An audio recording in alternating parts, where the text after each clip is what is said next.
Hello everyone, welcome back to my YouTube channel टेजीगो। तो आज की इस वीडियो को मैं आगे बढ़ाता हूँ। जो भी ज्योग्राफी का चैप्टर मैंने 10th क्लास का स्टार्ट किया था, चैप्टर नंबर 1, उसी को मैं अब आगे लेकर चलता हूँ। तो अब मेरा जो न्यू टॉपिक है वो है टाइप्स ऑफ रिसोर्सेज। जो अभी मैंने पीछे यहाँ पे ऊपर में जो डिस्कस किया था कि यहाँ पे कितने टाइप के रिसोर्सेज यहाँ पे हमारे मिलते हैं नेचुरल और ह्यूमन बेस्ड के ऊपर, उसी को अब हम थोड़ा सा और भी डिटेल वे में समझेंगे आज की इस वीडियो में। तो चलिए शुरू करते हैं। तो सबसे पहले यहाँ पे देखेंगे कि टाइप्स ऑफ रिसोर्सेज जो यहाँ पे लिखा हुआ है, मैं जूम करके थोड़ा दिखाता हूँ आपको।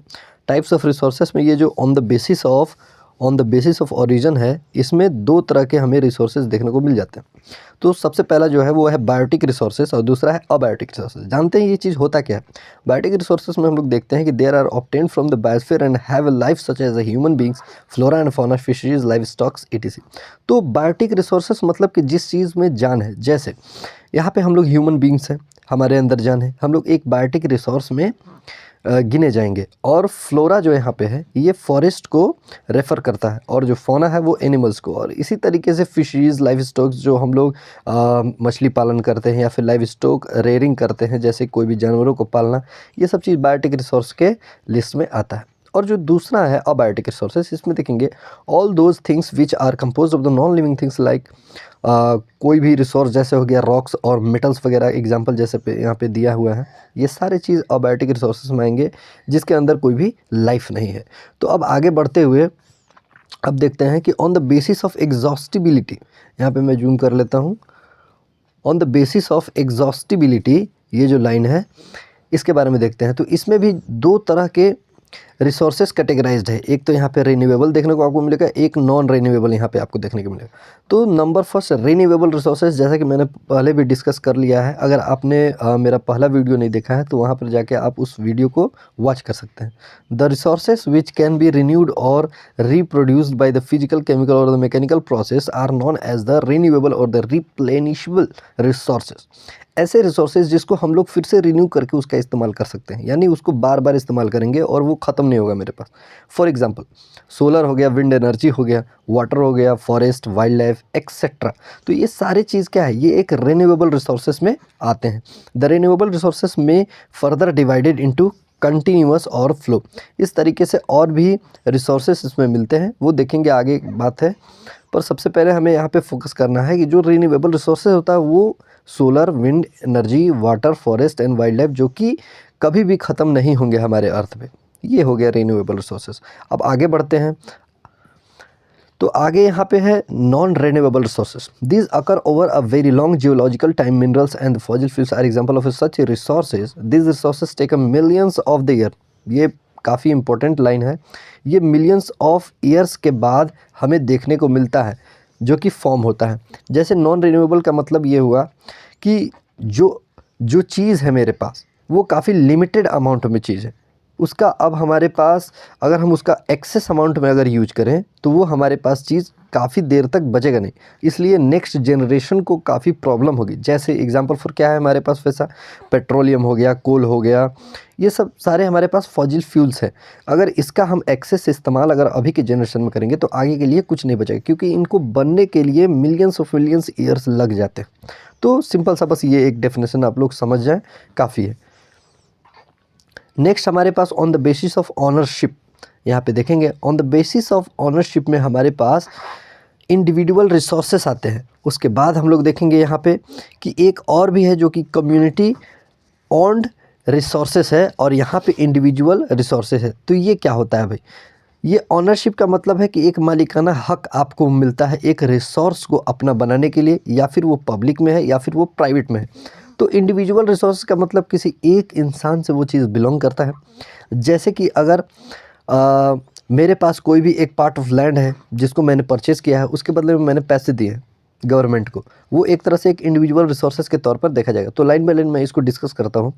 They are also owned privately by the individuals and many farmers on land which are allotted to them by the government against the payment of the revenue। Revenue देने के बाद, पैसे देने के बाद गवर्नमेंट को, गवर्नमेंट ने हमारे नाम पर ज़मीन को अलॉट किया है, तो वो हमारा एक प्राइवेट पार्ट हो गया। प्राइवेट एक तरह से हम कहें तो प्रॉपर्टी है मेरा, और वो हम प्राइवेटली अपना ऑन करके यूज कर सकते हैं, उसमें कोई भी और ये मालिकाना हक नहीं जता सकता। So in village there are people with land ownerships and but there are many who are landless and urban people on plots, houses and others and property like plantation, pasture land, ponds, water well, etc. are the some of the example of the resources ownership by the individual. Make list of resources owned by your household. तो ये हमारा private group हुआ, private हमारा resource हुआ, individual resource बोलेंगे। Second number पर जो आता है यहाँ पे आता है कम्युनिटी ऑन्ड रिसोर्सेस। तो कम्युनिटी ऑन्ड रिसोर्सेस क्या होते हैं? There are the resources which are accessible to all the number of the community, village common grazing grounds, burial grounds, village, और यहाँ पे देखेंगे हम विलेज हो गए। तो इस तरीके के चीज़ जो कि हमारे गांव में अवेलेबल होता है कि किसी भी तरीके का, जैसे कि हो गया ग्रेजिंग ग्राउंड जहाँ पे हम लोग अपने छोटे छोटे जानवरों को चराते हैं, या बरियल ग्राउंड्स जहाँ पे हम लोग किसी को दफनाते हैं। ये सब चीज़ एक प्राइवेटली ऑन्ड रिसोर्स नहीं है, ये एक गवर्नमेंटेड बोल सकते हैं या फिर पब्लिकली बोल सकते हैं, जहाँ पे कोई भी अपना काम कर सकता है। इसके लिए कोई बाउंडेड नहीं है कि ये मेरा इंडिविजुअल प्रॉपर्टी है, सिर्फ मैं ही यहाँ पे कुछ अपना काम करूँगा, ऐसा बिल्कुल भी नहीं है। तो कम्युनिटी बेस्ड पर रिसोर्सेज जो डिवाइड हैं, इसको हम लोग बोलते हैं कम्युनिटी ऑन्ड रिसोर्सेज, जो कि सबके लिए वो चीज़ अवेलेबल है। अब आगे बढ़ते हुए हम लोग स्टार्ट करते हैं इंटरनेशनल रिसोर्सेज।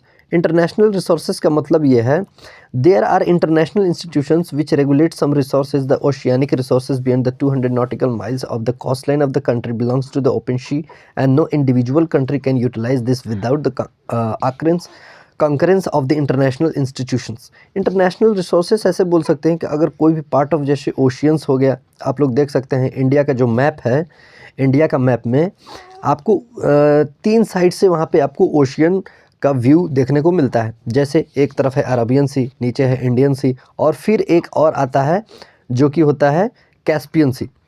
तो वो सब जो सी है वो एक इंडिया का भी एक बाउंड्री वहाँ पे सेट है कि इंडिया के लोग वहाँ तक जाके अपना फिशरीज़, मतलब जैसे कि मछली को मारना, वहाँ पे हम लोग काम कर सकते हैं। तो वो एक तरह से इंटरनेशनल रिसोर्सेज के लिस्ट में है, जो कि हर एक कंट्री के बॉर्डर के पास प्रोवाइडेड है।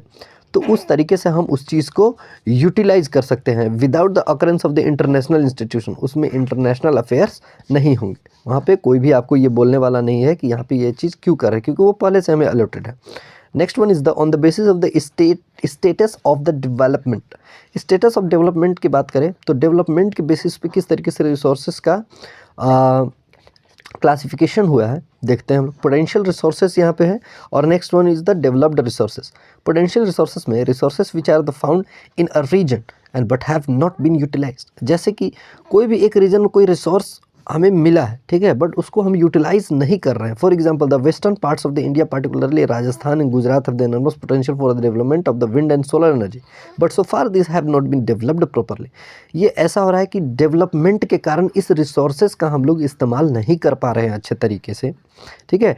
तो ये चीज़ हमारे लिए काफ़ी ज़्यादा प्रॉब्लमेटिक सिचुएशन क्रिएट कर रहा है हमारे आने वाले फ्यूचर जनरेशन के लिए। तो हमें चाहिए कि गवर्नमेंट इस पर काफ़ी ज़्यादा तेज़ी से एक्शन ले और इन सब रिसोर्सेज का काफ़ी प्रॉपरली वे में यूटिलाइज करे, यूज़ करे। तो नेक्स्ट वन है डेवलप्ड रिसोर्सेज, जो डेवलप्ड हो चुका है। Resources which are surveyed and their quality and quantity have been determined for the utilisation. The development of the resources depend on the technology and the level of their feasibility. अब हम लोग देखते हैं इसमें क्या दिक्कत है। डेवलप्ड तो रिसोर्सेज हो चुके हैं, जैसे कोई भी वहाँ पे जो रिसोर्सेज अवेलेबल हैं वो तैयार है यूज करने के लिए, क्वालिटी में भी अच्छी है, क्वांटिटी में भी ज़्यादा मात्रा में वहाँ पर अवेलेबल है, बट वो यूज नहीं कर पा रहे हैं। Lack of development of technology वहाँ पे उतना ज़्यादा डेवलप्ड नहीं है कि उसको हम अच्छे तरीके से यूटिलाइज कर सकें। Next one is the stock. Stock क्या होता है भाई? Materials in the environment which have a potential to satisfy the human need, but the human beings do not have the appropriate technology to access these are include among the stocks. For example, the water, a compound of the two gases, hydrogen and oxygen. जैसा कि हम लोगों को पता है कि ये चीज़ stock में अवेलेबल है, इतना ज़्यादा मेरे पास है कि हम इसका अगर यूज करने को चाहें तो ये ख़त्म कभी नहीं होगा। जैसे कि हमारे समुद्र का पानी, वो क्या से बना है? H2O से बना है, 2 कंपाउंड से मिलकर बना है, hydrogen and oxygen. But hydrogen can be used as a rich source of energy. Hydrogen का इस्तेमाल हम लोग कर सकते हैं एनर्जी के फॉर्म में। But but we do not have advanced technical know how to use it for this purpose, hence it can be considered as a stock। तो इसको हम लोग स्टॉक बोल सकते हैं क्योंकि हमको पता ही नहीं है किस तरीके से इस हाइड्रोजन का इस्तेमाल करें एक प्रॉपर एक बड़े लेवल पे, तो उसके लिए हमारे पास टेक्नोलॉजी डेवलप्ड नहीं है। अब नेक्स्ट वन जो आता है वो आता है रिजर्व्स। रिजर्व्स का मतलब ऐसे ही समझ में आता है कि किसी भी चीज़ को हम लोग रिजर्व करके रखे हुए हैं।